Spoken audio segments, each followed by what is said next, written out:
The flickering torchlight dances across the weathered stone walls, casting long shadows that writhe and twist like tormented souls. In this subterranean labyrinth, the air hangs heavy with the stench of decay, and the silence is broken only by the drip, drip, drip of moisture, a haunting melody that echoes through the ages. Deep within this forsaken place, amidst the oppressive darkness, there is a clearing. Here, amidst the crumbling tombs, three figures stand locked in a confrontation that could shake the very foundations of this decaying world. The first, a woman named Clementine, her body broken, silent, her life ebbs away. Beside her, the man who came to be known as Inferior stares in stunned silence at the figure before him, his face ashen, eyes wide with a mix of terror and awe, unable to comprehend what he has just witnessed. And then there's the third figure, a towering presence that looms over the others like a specter of death itself. This is no ordinary being. It is the mighty Momen, a warrior of unparalleled strength and skill. But it's not just his martial prowess that sets him apart. There's something else.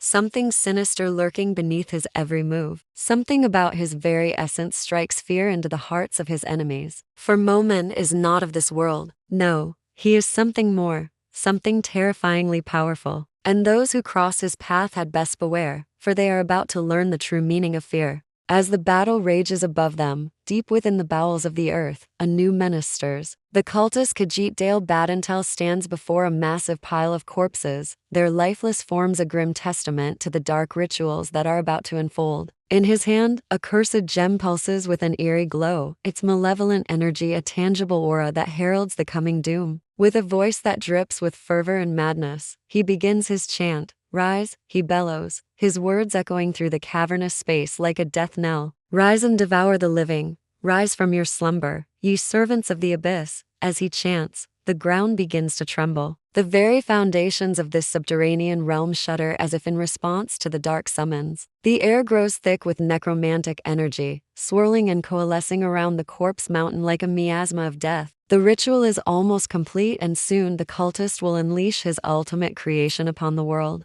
Suddenly, a piercing screech rips through the air, followed by the sound of shattering stone. The ground splits asunder, and from the depths rises a hulking monstrosity. A death knight, its armor a fusion of steel and bone, its eyes burning with unholy fire, emerges from the depths. With a deafening roar, the death knight takes to the air, its massive form casting an ominous shadow over the land. The ritual is complete, and the death knight is loose, ready to wreak havoc and spread death and destruction wherever it goes. But little does it know that it has just walked into a trap set by the very forces that summoned it. For somewhere in the shadows, a pair of crimson eyes watches its every move, calculating, waiting. And when the time is right, the hunter will strike. Ainz appears in front of Khajit, quiet, calm, cool, and collected. He observes the cultist with an unreadable expression on his face. A hint of amusement perhaps, or maybe a touch of disdain. Whatever the emotion, it's clear that Ainz is not one to be trifled with. With a simple gesture, he unleashes his power, sending a shockwave of energy crashing towards the cultist. The air crackles with arcane power as the spell takes effect, and the Death Knight finds itself ensnared, its movements sluggish, its attacks weak. Despite its immense power, the Death Knight is no match for Ainz. With a flick of his wrist, he sends the creature sprawling to the ground, its massive frame trembling with newfound fear.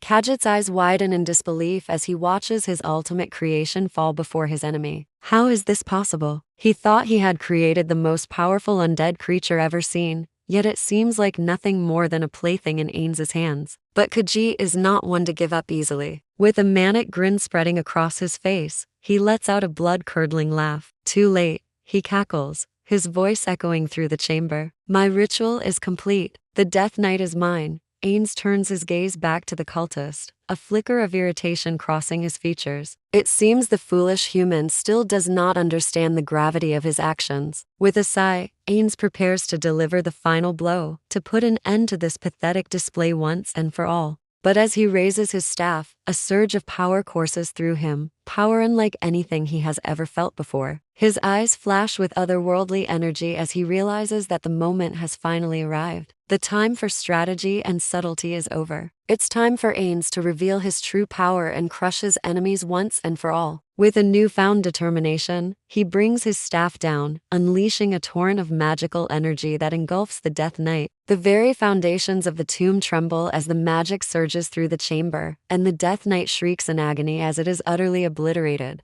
Now only the cultist remains, trapped in the circle of power that Ainz has created. And as he stares at his fallen creation, a look of pure terror dawns on his face. He understands now the true extent of his folly, and the realization is a terrifying one. But it's too late. The damage is done. And as Ainz approaches, his eyes blazing with righteous fury, the cultist knows that his fate is sealed. Ainz leans in close, his voice a low growl. "Do you really think that was your masterpiece?" he asks, his tone dripping with sarcasm. The cultist stammers, his mind reeling, trying to make sense of the situation, but the words catch in his throat. There is no reply, only the echo of his own fear. Ainz steps back, shaking his head in disappointment. "You disappoint me," he says, his voice devoid of emotion. And with that, he raises his staff once more, ready to deliver the final blow. The cultist screams in terror as the magic engulfs him, his body racked with pain as his mortal form is torn asunder. And in the final moments of his life, his eyes widen in disbelief as he watches his world turn to darkness. Ainz stands amidst the carnage, his figure silhouetted against the flickering flames. The cultist lies dead at his feet, his body reduced to a pile of ashes. The Death Knight is no more, its remains scattered across the floor. And as he surveys the scene, a sense of satisfaction washes over him. Once again, another threat neutralized, another obstacle overcome.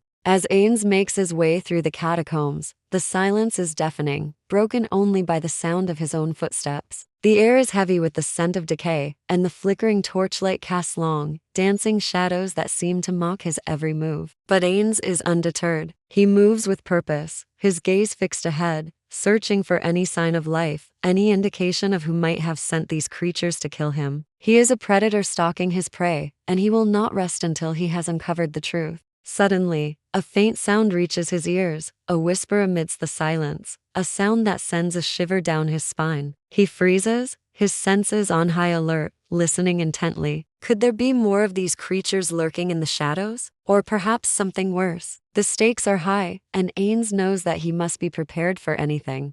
Furia awakens to the sound of voices. As he slowly comes to, he finds himself surrounded by concerned faces, their expressions filled with relief. He had been found, rescued from the clutches of death. But as he sits up, he can't help but feel a sense of unease. His mind is fuzzy, his memories fragmented, and he can't shake the feeling that something is not right. The fight with the masked man, the hordes of undead, it all feels like a distant dream, a nightmare from which he has just awoken. But as he looks down at his body, he sees the bandages wrapped around his chest, a grim reminder of the danger he has faced. He had been wounded, nearly killed in the catacombs, and as he tries to piece together the events that transpired, he can't help but wonder what truly happened down there. Who was the masked man? And how did he defeat such powerful creatures with ease? One thing is clear, whatever happened in those catacombs, it changed him forever. He is no longer the same, and he knows that he must find answers, no matter the cost.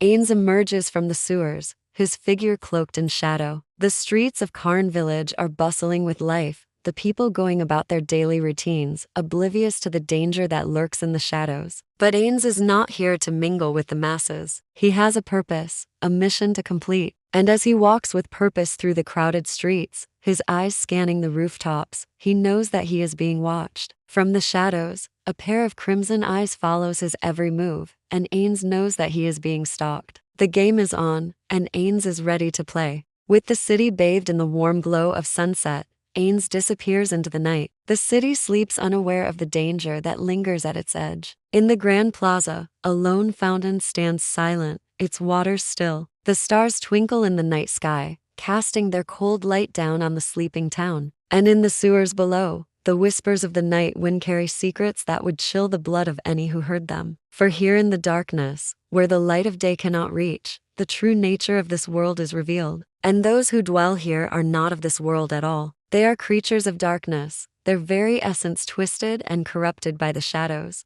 And as the night wears on, the darkness grows, enveloping the city in its suffocating embrace. The moon climbs higher in the sky, bathing the world in an eerie glow. And as the shadows lengthen, so too does the danger. For as the night reaches its peak, the true horrors of this world awaken, and the city is theirs for the taking.